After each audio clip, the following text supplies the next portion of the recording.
This is the Doubles Only Tennis Podcast, where you learn the best tips and strategies in the world to help you become a smarter, more effective tennis player.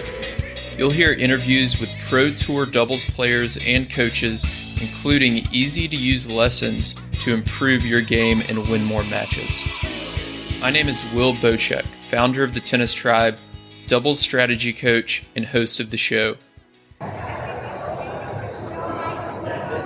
All right, and we're live. Hey, everyone. Welcome to the show. I'm here with Alexa Guarachi in the Indian Wells Tennis Garden at World Team Tennis. Alexa, welcome. Thank you. Thank you so much for having me. So you are my very first guest to have on the show in person. Wow. So the podcast started last November, and obviously there's been the pandemic going on, so everything's been over Zoom, and this is the first in-person interview that I've done. Nice. This is my first podcast in person, so really? I'm happy to be a part of it. Awesome. So for people listening who may not know your name, you just went to the WTA Finals in Guadalajara, so you're one of the top 8 doubles teams in the world, you and Desiree. What else should they know about you? Well, I played college. Go ahead and brag a little bit. I played college tennis at the University of Alabama.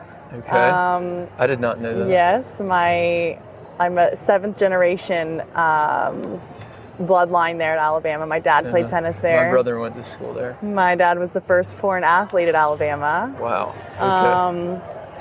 And after I graduated, I wasn't planning on even going pro or anything. And then towards the end of my senior year, I started to get better and better and made semifinals of NCAA singles and doubles. And so I was like, well, maybe I should give this a shot. And my road's been, not the normal road to, WTA Finals basically, but it's been, my journey, and I went through some injuries. I tore my ACL 2 years after turning pro and kind of had to restart from, the beginning of no rankings. And I had an immediate success in doubles and just stuck with it. And I had a rise each year in my ranking. And it's been great. This year with Desiree, I think we've won I won 3 WTA titles this year.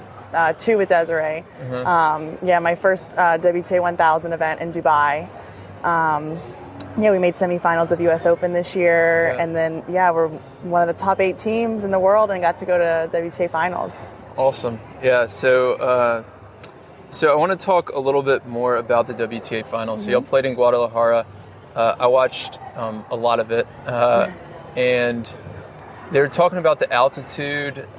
You were playing with pressureless balls or some customized balls, I guess. I think they're balls that they made just for that tournament, basically. Yeah. So it was definitely a transition because we're not used to playing in altitude really ever.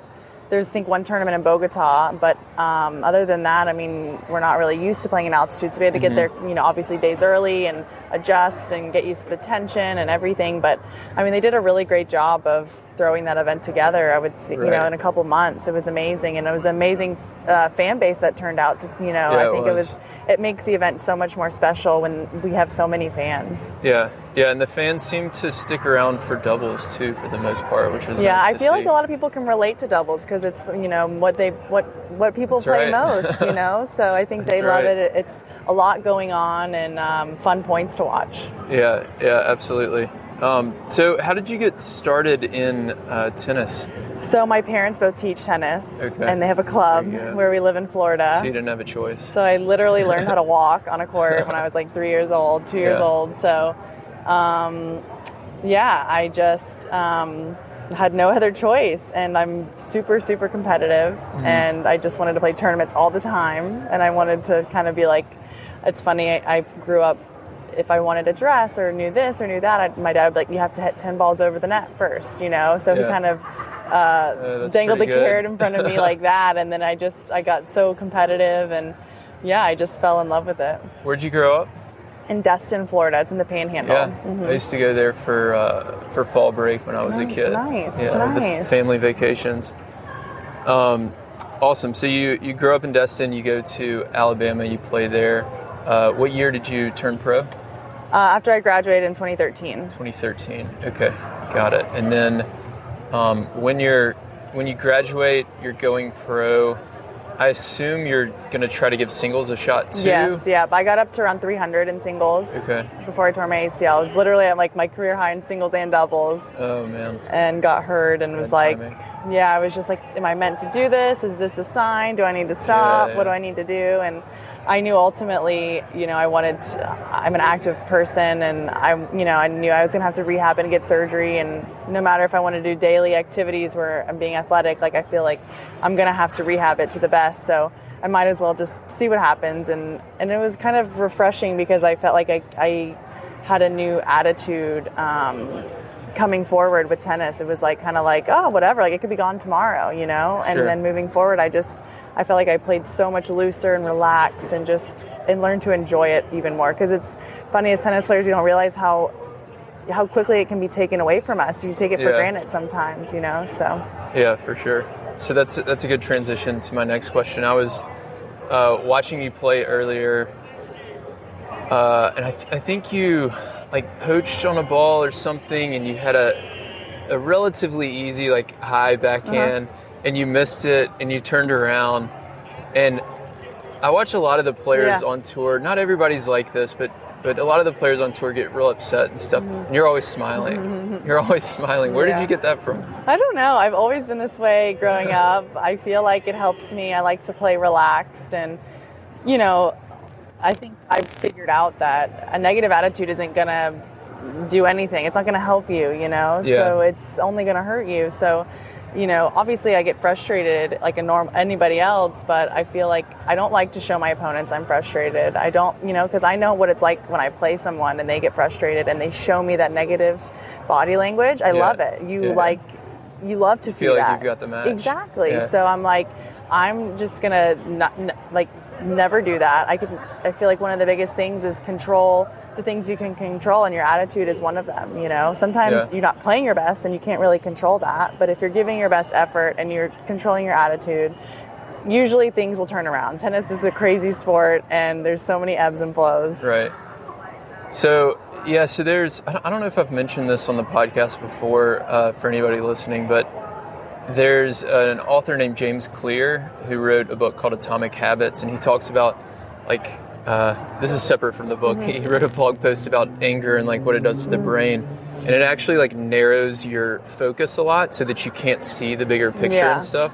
So if you think about that on the tennis court, like if you're getting angry, you might not see, like, especially in doubles because there's so much more strategy involved, you might not see like an opportunity or a strategy there if you're angry because you're just so focused on yourself. Yeah. And I think too, playing doubles, I have to lift up my partner a lot too. So I don't want to, that's a big part of it too. Lots of reasons to not get angry on the court. Okay, so let's talk double strategy. So you've had a lot of success this year with Desiree. She's left-handed, right? So how do y'all overall? How do y'all deal with that? Her being left-handed. No, I think it's great. I mean, a lot of players struggle against returning against left-handed serves. So for me as the net player, I feel like I'm looking to be really aggressive up there. I think it definitely helps, and especially we have both of our forehands in the middle. Yeah. So when if we're at the net, it's typically what I recommend to people. Exactly. If you're playing with the lefty. Exactly. So that's a big advantage. I think the serve is a huge one. So let's say tonight was your first night for World Team Tennis. Well, actually, at the WTA Finals, you had deciding points. Yes. Unfortunately, I really want to get rid of those. I know, it's tough. It's a coin toss. I like them for World Team Tennis, but for the WTA Finals, it's got to be a full deuce. Yeah.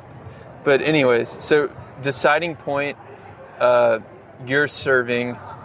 I think for the most part, they choose ad. The opponents, I think most of them were choosing ad. What's your strategy? When Desiree and I play, I'm usually taking most of the deuce points returning, just because I'm the more like consistent returner, and her forehand volley's in the middle. Okay. So I feel like she's really good with her hands, with her volleys. She can either do like a short volley or go hard. So Typically, I feel like whoever feels like the more consistent returner, but sometimes it'll change. Maybe I'm not returning great. I'm having a hard time with their serve, and maybe she really is feeling good. So I think it's just communicating with each other and figuring out like what's the best scenario. Okay. So what if you're serving? Mm-hmm. So you're serving. Yeah. It's obviously a pressure point on your serve. Get to pick you're who's about returning. To get so they choose the ad side, which means Desiree's going to have a forehand in the middle. What's your strategy? What's initially, your play call? I like to go with what serve I'm feeling the best at. Okay, which is usually what? Usually T serve. I'm feeling really good with the T. Okay. But if someone's struggling with the kick serve, I don't mind hitting the kick serve because then it's like it's a safe enough serve, but you want to make a good first serve. Exactly. Okay. And then second, you put into your mind, well, what do they struggle with? Mm-hmm. I don't want to play my tennis off of what their weakness is. I want to play off what my strength is. Okay.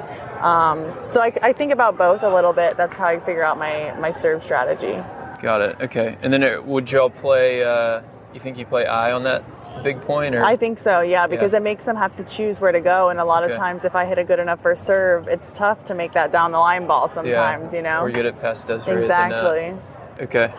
And then we already talked return strategy a little bit. Y'all play forehands in the middle. What about mixed doubles? You played some mixed doubles out there tonight. Yeah. How does your strategy change there?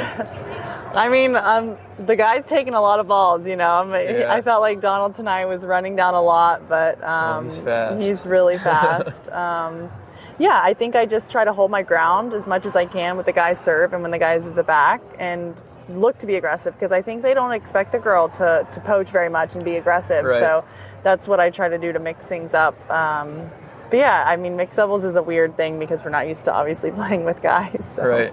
Yeah, but it's fun to watch, and I'd imagine it's fun to play too. No, it is.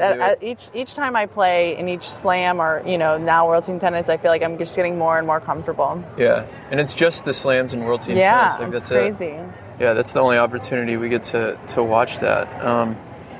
What's your favorite play in doubles? So, what I mean by that is like what's your favorite way to end a point? So for me, it's like my partner's returning, the opponent serves and volleys, and I poach off the return. Yeah. I love ending a point like that. What's your favorite? Lately, I've been loving to return and come into the net, and I feel like I'm setting up Des right away to put up, if I come in off that second serve, and then all of a sudden Des just has the put away volley. Yeah. So when you're doing that, are you changing anything about your return position? Are you moving forward a little bit more? Yeah, I'm trying to take it early. Okay, just come block in, it. And then and then get really tight to the net. And the only thing they can really do is go at her or lob. Yeah. So.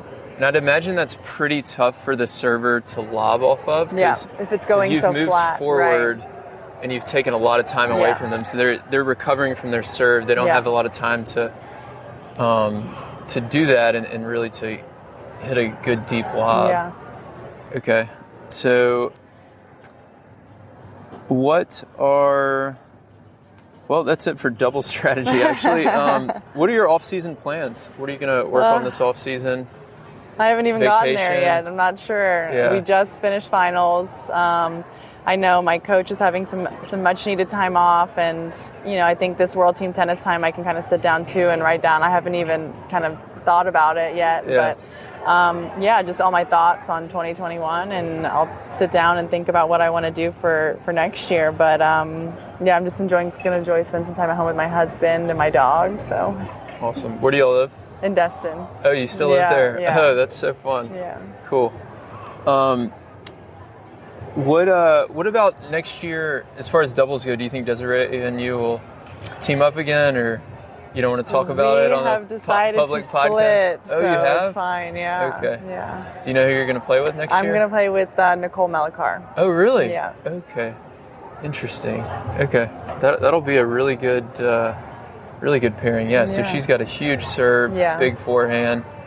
Her net game's improving a lot. Yeah. That'll be really fun. Okay. So. I know you got to get to dinner, so I will let you go in a second. A few rapid-fire questions. Sure. What is your favorite tournament? Wimbledon. Why Wimbledon? It's just iconic. Yeah. It's a different feeling when you're there. What is your favorite tennis book? Tennis book. I just read the Andre Agassi one not that long ago, and that was really, really good. Open. Yeah. Yeah, that is a good one. What's your favorite non-tennis book? It's tough. I haven't been reading too much these days. Okay. Too busy playing tennis. Yeah. How about a favorite like TV show or movie? There's so many. I have so much time to watch shows. I'm a huge Star Wars fan. I love Star Wars. Love all the shows that they're putting out now on Disney Plus. So that's really entertaining. Nice. Awesome. What's your favorite tennis story? Tennis story. It can be a personal story. Yeah. Or... I think mine about having to overcome my injury and it's taught me a lot to get me to where I am today, and I think about it often.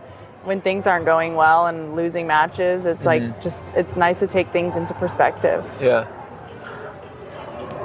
And last, how do we grow doubles?